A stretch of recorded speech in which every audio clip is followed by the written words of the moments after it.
वैश्रम्वर्णमाहुः यजुर्वेदं क्षत्रियस्याहुर्योनिम्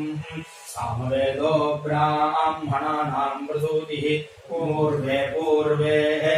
वच एतदूचुः आदर्शमग्निञ्चिन्वानाः पूर्वे विश्वसृजोऽमृताः